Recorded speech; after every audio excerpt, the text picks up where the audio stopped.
تصور کە تۆ کاتێککە لەناو بازارە خەریکی کاروباری خۆتی ئیشەکەی ماندوو ئەبی، بەڵام لە پەنای ئەوەشە پارێزگاری لە قیەمی ئیسلامی و ئەخلاقی ئیسلامی و حەضارەی ئیسلامی ئەەکەی، جوان ئەفرۆشی، جوان ئەکڕی، مامەڵەیەکی تەندروست ئەەکەی. هەموو ئەمە پێوترێ عەمەلی ساڵح. ئیمانەکەی تۆ، عەقیدەکەی تۆ دانەمەزراوە ئەگەر ئەم ئەعمالە ساڵحانەت نەبێ. وی عولەما فەرموون ئەعمالی ساڵح لە ئینسانە ئەوەیە کە نەفعی هەبێ بۆ خەڵک.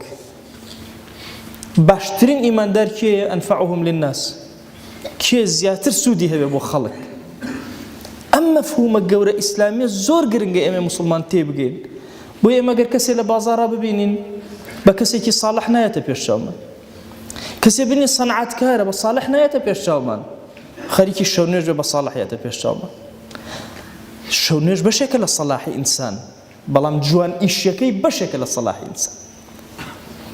بۆیە خوا جەل جەلالوهو کام قەوم ئەفەوتێنێ؟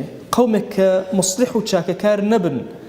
مصلح معناه ئەمە نییە تەنها بێت تەسکیە نەفسی خۆی کات و خەڵک چاکە، تەنها مەلا ناگرێتەوە، تەنها شێخ ناگرێتەوە، تەنها داعی و باخواز ناگرێتەوە. هەموو ئیماندارێکەوە مصلحە واتە سەرزەوی زیندوو ئەکاتەوە، سەرزەوی دروست ئەکاتەوە.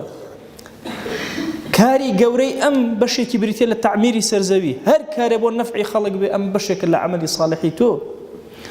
بۆیە هەمیشە ئێمە تووشی هەڵەیەکی زۆر گەورە بوون لەم 100 ساڵەی کۆتایی نەمانی خلافەتی ئیسلامیە.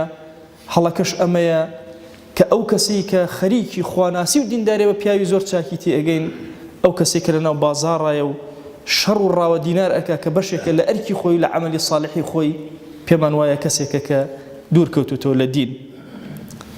تەسەوورکەن مەفهومی ئەوەی کەسێک کە لە دەرەوە بێت و دڵی لەناو مزگەوتا بێت لە یادی ئێمە چووە؟ بچۆ لەناو زەرعاتەکە تا بە، لەناو بازار تا بە، لەگەڵ ماڵ و مناڵی خۆتا بەس دڵە پەیوەست بێ بە مزگەوتەوە.